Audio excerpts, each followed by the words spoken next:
Welcome to the Pat White Show. Well, unless you've been living under a rock, you know the United States did an extraction like nothing we've seen in a very long time over in Iran. It was an F-15 that had been shot down by a Russian missile, and one that apparently was designed to shoot down F-15s. And there you had the pilot and the weapons system officer, the Wizzo, both ejected. The problem was when they eject, well, you don't know where everybody's going to end up because the plane is flying at high speed. The winds are going on. When one ejects, it's not all simultaneous. It's one after the other. So one goes one place, and one can go a lot farther away, and that's exactly what happened. Well, the pilot himself was picked up pretty quickly. They got him taken care of, got him out of there thanks to some villagers. These are Iranians who don't like what's going on, and they were helping. But the Wizzo was still missing. Where was he? What was going on? Did he survive? Well, as it turns out, suddenly they got a radio command, a radio signal that happened because the pilot was wearing a special radio. And that special radio emits a frequency, it emits a message, but it's encoded. It goes up the satellite picks it up, sends it back down. So then we knew exactly where the Wizzo was, because that told us where he was. And once we knew where he was, then a whole lot of people started getting involved. And I mean the Marines, the Army, the Navy, the Air Force, everybody started working together. And one other group added together. The CIA, believe it or not, they acted. Everybody put their best effort forward to get this guy out safely. Now, they got the pilot out, like I said, but the Wizzo was a whole different animal because he was in the southwestern portion of Iran, which has got tremendous mountains. I mean, ridges, 7,000 feet tall. That's a real mountainous area. Well, the Wizzo, he landed, got out of his parachute, and started scurrying up one of the ridges. Like I said, 7,000 feet. That way he couldn't be found. It's training you get in the military. It's the kind of training you do to say, you got to escape, you got to evade, you got to hide, and you got to run. It's called Sears. He did that. But everybody in the military, everybody in the United States, we knew where he was. We had to get him out. So everybody said, hey, let's get this thing done. So what they ended up doing, putting together a cadre. It had helicopters. It had EC-130s. It had A-10s. It had all kinds of aircraft and Reaper drones. Everything was over there flying because they knew exactly where he was. Now, the Iranians, they wanted to find the guy. They even put out a reward of $60,000, which is like $10 billion of their dollars. $60,000, get this guy, because if they had him as a prisoner, they got a bargaining chip, and they knew it. Wanted him the worst way. So here's the Wizzo avoiding everything, but he's got an injury going on, but he's working. And so what we did, we ended up flying in C-130s into the southwestern portion and a plain area down there. Planes landed, and unfortunately, two of them, they got stuck in the ground. That happens. You know, C-130s can land on virtually everything, but the plane sinks in the ground, it can't move. So what do you do then? Well, those C-130s had Delta Force people in them. They had ground people. We had boots on the ground, folks. We did. Except those boots on the ground went to find the injured Wizzo, and they found him all right. They tended to him, got his injuries fixed up, and said, we got to extricate you, dude, and get you out of here. When they did, they met the Iraqis, the IRC, and a firefight ensued, and it was a big firefight. And we called in the A-10s, we called in the Reapers, we called in everything we had to lay down suppression fire, and guess what? 0 Americans were hurt. And, well, Iranians, they did not fare so well. We killed a number of their forces. They had both their IRC and their civilian military all trying to fight, all lost. U.S. 1, Iranians 0. Getting the guy out of there was important. Now, those two 130s that got stuck, what are you going to do? Well, if you go back to when the U.S. had our embassy attack back in 1979, 53 hostages were taken, we tried to do another extraction. That happened back in 1980. It was called Eagle Claw. Sent in 130s to fly in, had a desert spot to land, get everything fixed up, a big windstorm, a big sandstorm, haboob. I mean, it created massive problems. We realized we couldn't continue that mission, couldn't get it done. And the military officers on scene, ones in the command said, Mr. President, can't do it. Planes are breaking down, helicopters breaking down, things didn't work. So when they were trying to extricate things, a Navy helicopter crashed into one of those HC-130s, set it on fire. Both planes went up in flames. 8 people were killed in that event. Got everybody else out. It was a mess, but we left 2 Navy helicopters there, clean, no, nothing. They just left them. The Iranians ultimately used it against us. So one of the problems we had with planes, our 130s, you know what we did? We blew them up. We blew up anything that could be usable by anybody for anything. And there's the charred mess. There's what's left over. We just blew the things up and said, sorry, we ain't leaving nothing for nobody. But they brought down that backseater, the Wizzo. They brought him down, got him on an airplane, and got him out of there. Now, what happened? Well, we ended up having an A-10 get shot up, had to go over to Kuwait, and the pilot on board had to go over to the side. We got everything back. Everything's fine. And if you look back at it and say, gee, how did they pull all of that off? I'm going to recommend something to you. I hate to do this, but I'm going to recommend a movie, believe it or not, that, well, it's not close, but it gives you an idea that kind of what was done. The movie was called Behind Enemy Lines. Back in 2001, starred Gene Hackman and Owen Wilson. Had to do with the Bosnian War, plane getting shot down, the Wizzo trying to get around, an assassin out there trying to shoot him. In the end, the good guys come and rescue the WSO and kill everybody on board. No, it's not what happened, but it gives you the same concept because most people are living in movies today. So if you want a movie that tells you sort of the way things went down, well, that's the only movie I can suggest. But everybody got out clean. And by the way, where does the CIA come into this entire thing? CIA is operating in Iran, big time. And you know what they did? They put out word to the Iranians saying the U.S. had gotten the Wizzo and was going to take him out through the southern way, and it would have been a coastal extraction, take him out to the coast of the water. And that was going south. So the Iranians said, hey, he's going south. Let's everybody head over that way and get him. Trouble is, it wasn't true. It was a false story because we had people coming in, flying in to get him in the southwest. So the CIA, who through whatever they did, whatever contacts, whatever way they have of infiltrating the media in Iran, said they're going south. Go that way, and they did. The IRC people that encountered the military trying to come out of the mountain ranges in southwest Iraq, firefight. Yes, it was a big one.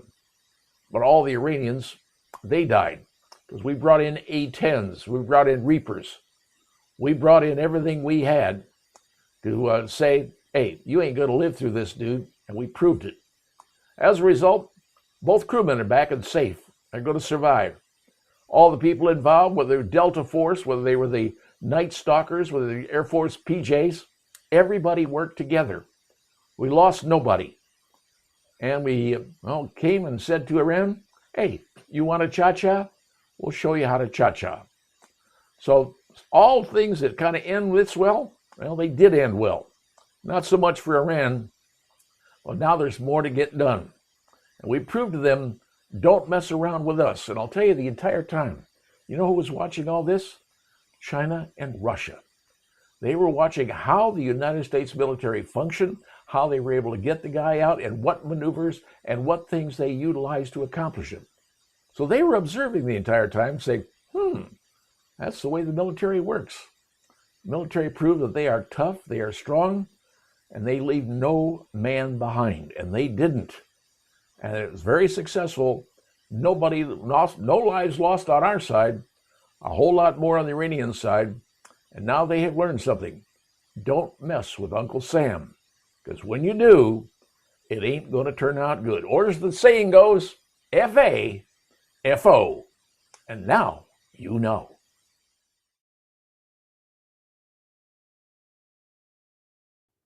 If you will allow me to get something off my chest and indulge myself for just a couple of minutes, I'd appreciate it, because I'm about to tell you something you may not know. My father was killed by a truck driver who lost control of his vehicle and killed him when I was young. So, I grew up without a father in the grand scheme of things. So I think I have a little dog in the fight when it comes to talking about what I'm about to talk about. You see, coming up here in the state of Indiana, and I mean throughout the state of Indiana, something called the Safer Roads Campaign It starts on Saturday, the April 4th, and it runs through April the 13th. And what police officers are going to be out there doing is looking for people speeding. That's one thing. And then looking for people on their cell phones when they shouldn't be. Now, those are two things that really irritate me. In fact, people speeding is bad enough. They have the signs posted on the roads, and apparently here in Indiana, everybody thinks they're Mario Andretti. Yeah, the way they drive. Speed limits are apparently just a guess in most places.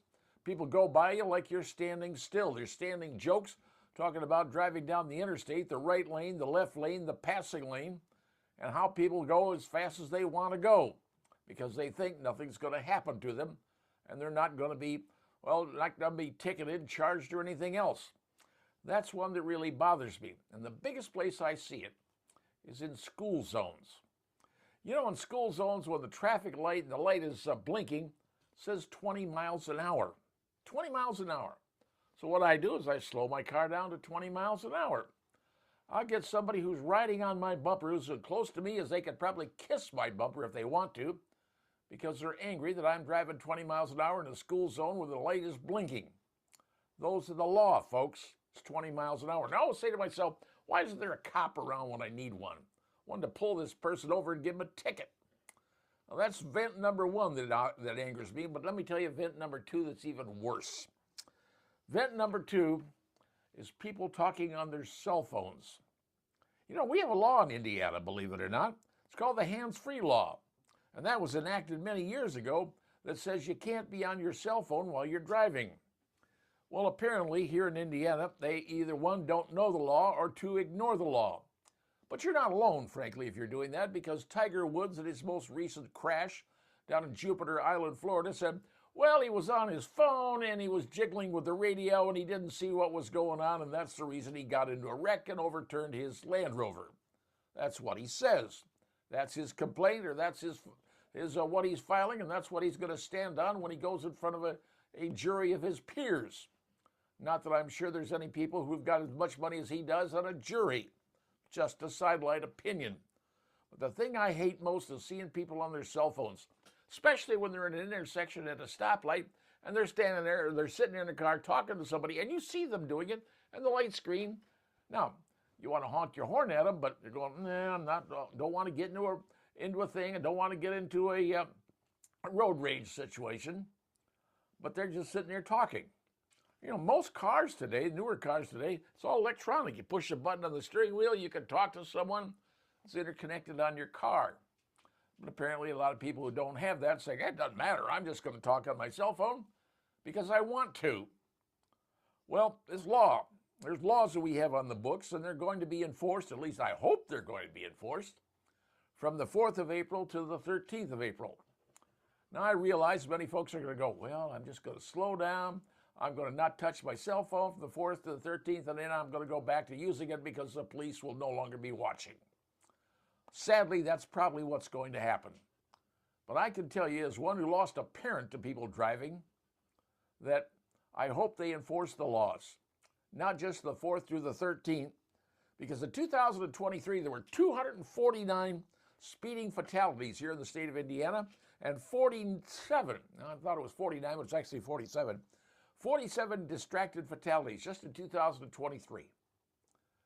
If you're not paying attention, if you're on your cell phone and you're driving like a bat out of hell because, well, you think you can, especially in school zones when the lights are blinking, I don't have any pity for you. I hope you get slammed. I hope you get caught. That's my opinion. And I'm saying this because, as I said earlier, I lost my father to a truck driver, lost control of his vehicle. Just saying what happens, well, it could happen to you. Pray it doesn't, but now you know.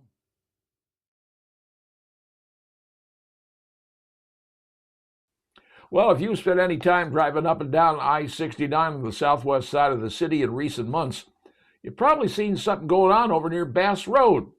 Something metal, something's going up, something big. Well, something big happens to be a new stadium. Not just a baseball or football stadium. This is a, classic football stadium, i.e. soccer. The Fort Wayne Football Club's soccer field has been erected over many, many months. It's getting ready to open, but now something new has happened. They now have a new official name.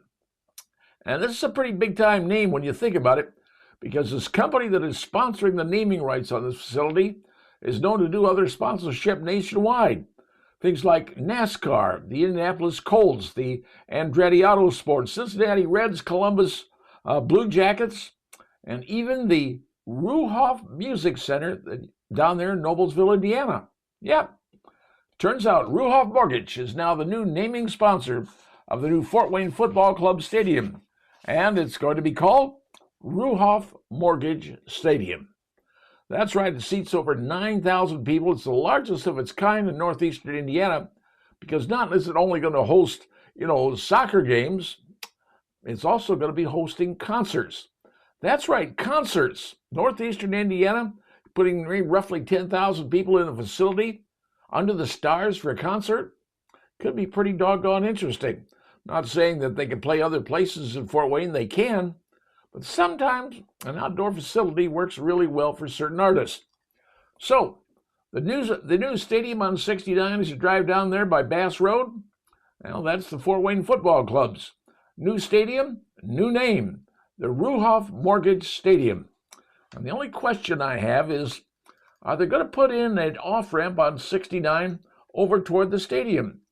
Because the traffic in that area of town is massively congested, and getting thousands of cars to that new stadium when it opens in the month of May is going to be a nightmare that, frankly, I don't want to live. So let's just see what happens with the traffic, and let's see the plan they have to get everybody in, everybody out, or maybe putting in an off-ramp on 69 to Bass Road. Any of those things are possible, I suppose. But right now, congratulations to the Fort Wayne Football Club for getting a new name. New name, Ruhoff Mortgage Stadium. And there you have it, folks. And now, you know.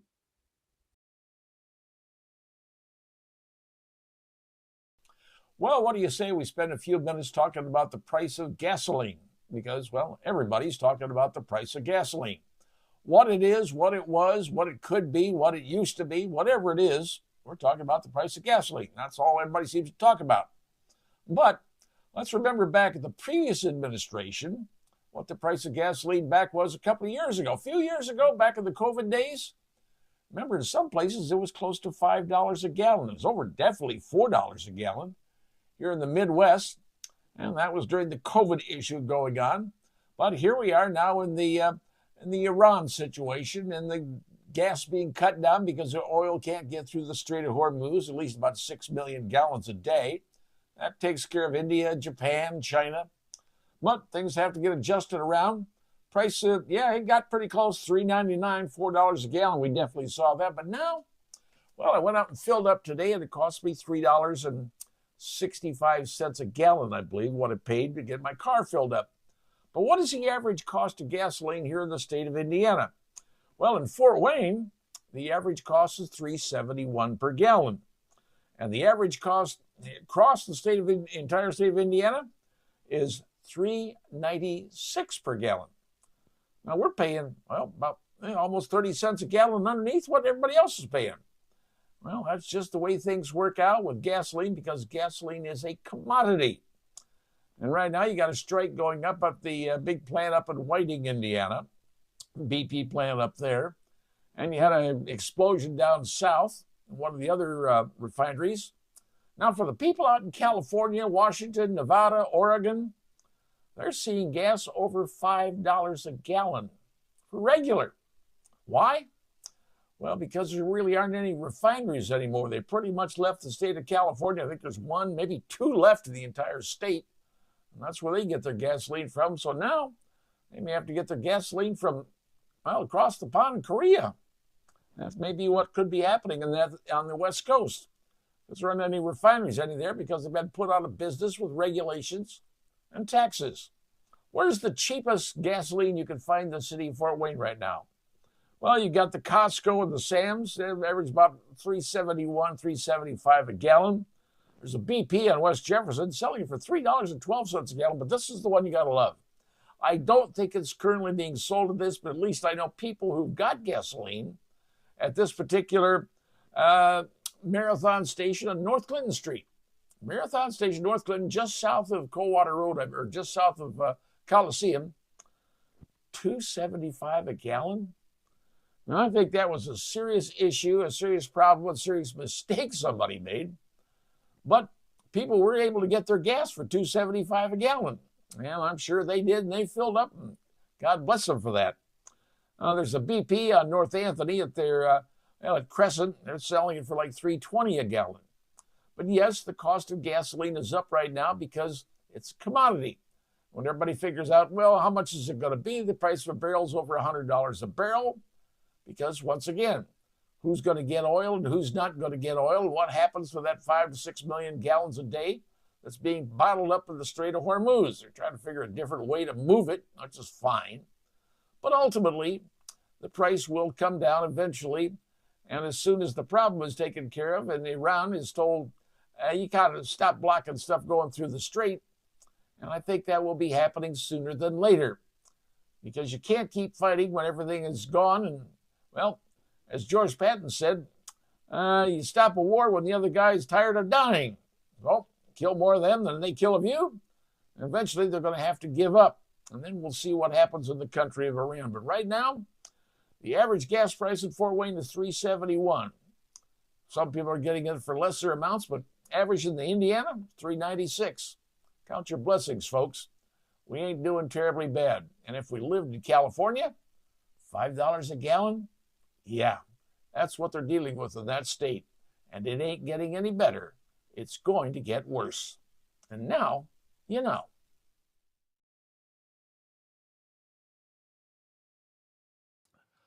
On April 1st of this year, the U.S. Supreme Court heard probably what must be the most important case that it's heard in a long time.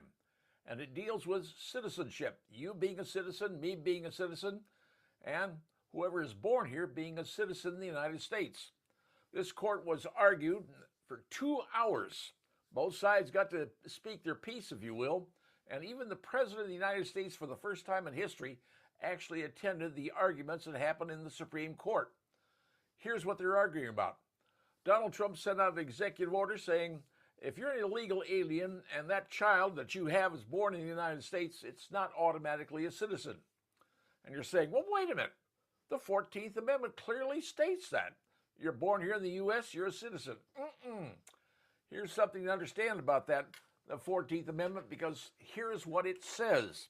All persons born or naturalized in the United States and, that's the important line, and secondary requirement, and subject to the jurisdiction thereof.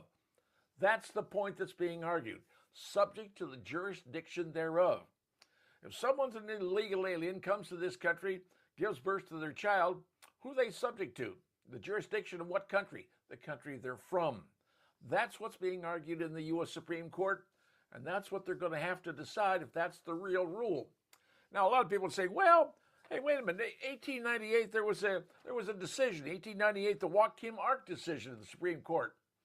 Well, back then, folks, there was something going on. It's a Chinese couple who were domiciled in the United States and had been for years, wanted to become citizens, but they were excluded by a thing called the Chinese Exclusion Act.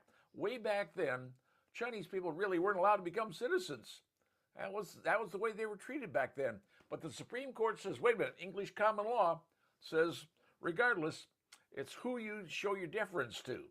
And they were showing it to the United States of America, and they said, okay, then their child's a citizen, because they were under the jurisdiction of the United States, and that's what they wanted to become citizens, but were not given that opportunity because they were treated that way. Well, that's what the argument is going. So the other side is arguing the 1898 decision. But back in 1868, well, it was done again, the Civil Rights Act, and that one, the author of the civil rights of that particular act, his name was Senator Lyman Trumbull of Illinois. That's the guy who later wrote this. He explained the amendment that he wrote. He said, what do we mean by subject to the jurisdiction of the United States? Here's what he said, quote, not owning allegiance to anybody else. That's what it means, unquote. So the guy who wrote the amendment says that's someone who doesn't owe allegiance to anybody else. Somebody here illegally, they owe their allegiance to another country. Hence, that child is not a citizen. Now, let me tell you what's going on, what we've discovered. Do you know that about 1.5 million Chinese were born in this country? Chinese kids. Their rich billionaire parents brought the ladies, the mothers, the wives, whatever, to the United States to have their child in the United States become an automatic citizen and bring them back later on to vote in America. Do you understand what 1.5 million Chinese could do to an election if they chose to? Well, that's what this is all about, folks. Federal agents have discovered in LA County, Orange County, and San Bernardino counties a network of 20 plus hotel chains, hotels who are literally taking in women, especially women from China, and for the sole purpose of giving birth in the United States. This is a ring, for crying out loud, where pregnant women, most of them from China, travel to the U.S., give birth in these hotels and these hospitals. Clients pay anywhere between $15,000 and $80,000 for the package, which includes their housing, their coaching to conceal the fact they're pregnant, transportation, and post-birth services. And this is what's been going on. 1.5 million. In LA, Orange County, and San Bernardino counties, there's 20 locations that are doing this. This is what's going on, folks. And if you want to see the America being overrun by countries, if the Supreme Court says, no, anybody who's born here gets to be a citizen. I'm from El Paso, Texas. I used to see women from Mexico come to the United States, have their kid in the United States, and suddenly chain migration. They get to come in, bring the kid. He's a citizen. Everybody else gets to come in. This is the game. This is the loophole. This is what's been played. Now it's in the Supreme Court. And will the Supreme Court take this up and just finally decide, does that and mean something or does it not? Bearing allegiance to. That's what this is all about. When will the Supreme Court rule? I do not know. But understand something. This is the biggest case the Supreme Court has heard in many, many decades. And this will control and result in how the United States ends up being invaded by 170 million people who want to come to America, or people who want to come to America know, hey, if I had my kid here, he's a citizen, I can bring everybody else in. That's the game that's being played. And it's been played for a long time, and President Trump wants to put an end to it. And maybe he's right. And now you know.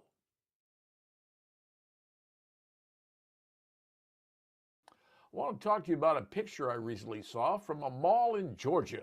The mall is called the Georgia Square Mall. It's in Athens, Georgia. But the picture, was a bit on the disturbing side. Take a look.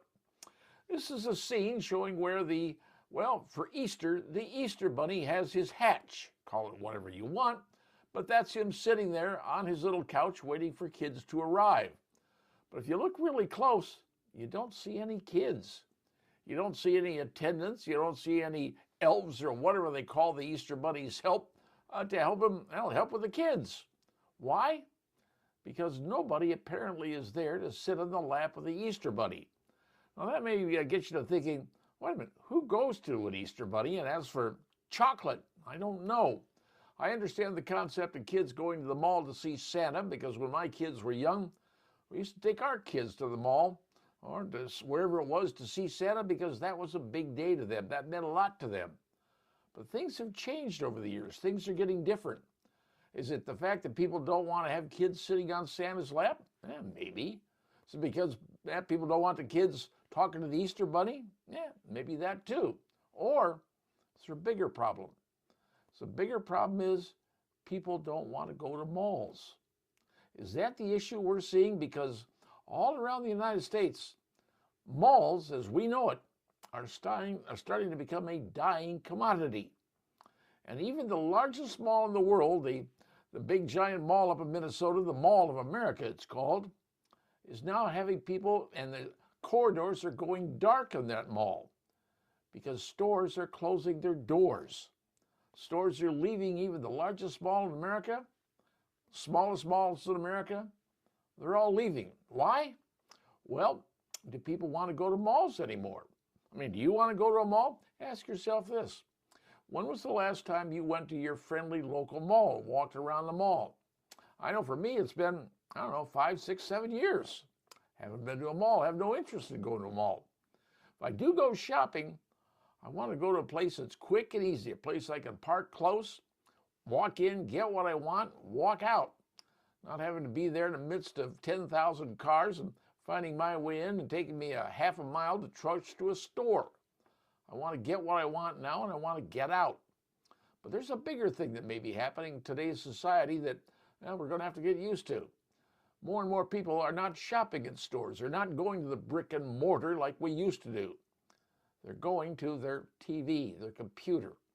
They're shopping online, whether it's QVC, whether it's Amazon, Temu, I can name more. But are people shopping there and not going to the malls anymore? Or are people losing interest in going to malls and only want to go to the strip shopping center, what we call the open air shopping center, where you can park right close to the store that you want to go to, get out, get into the store, buy what you want, and then get back out again. So are malls, as we know it, dying?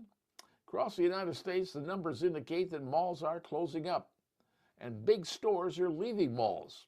They call them anchor stores. And when the anchor stores are gone, the malls tend to go too. Now, you can be lucky and your mall can be fantastic. Or you can learn that people are changing their habits. They're changing their buying styles. They're changing their interest in how they want to get products. And it may not be anymore at a mall. And maybe, just maybe, that Easter bunny sitting there is telling you something that's going on in the real world. People don't really want to shop at malls anymore. They want to shop at something convenient and easy, their open air mall, their strip mall. Or maybe they're just buying online and they're not buying through malls anymore.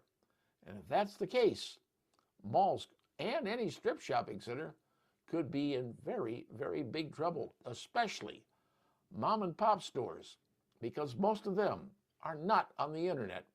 It's not an expense they can afford, and it's not something that they can handle. Something to think about. And now you know.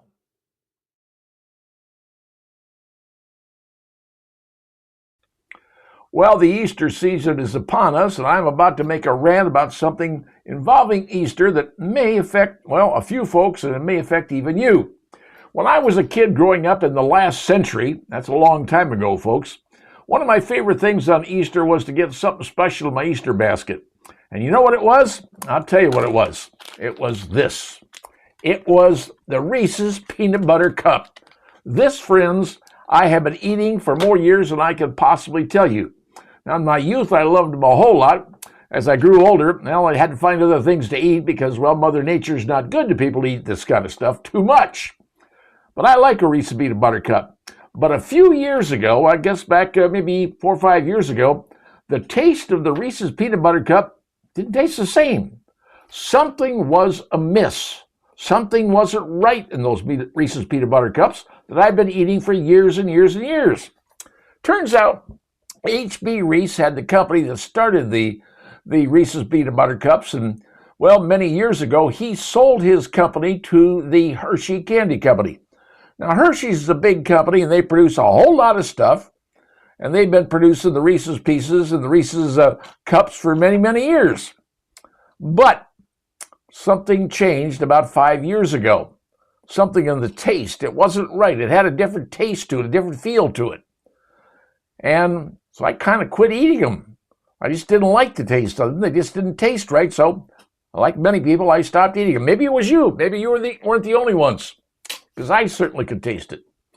Well, it turns out that a few months ago, back in July, I believe it was, his name was Brad Reese. He's the grandson of the late H.B. Reese.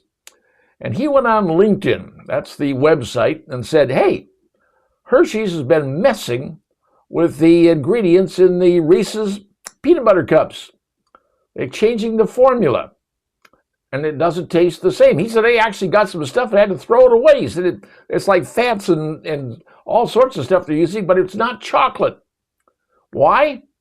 Well, chocolate prices skyrocketed in recent years, and I'm guessing, and this is just my guess, that the folks at Hershey said, we got to find a cheaper way to make these things and sell them and still make money off of them. Now, I remember the day where you could buy these things quarter a piece.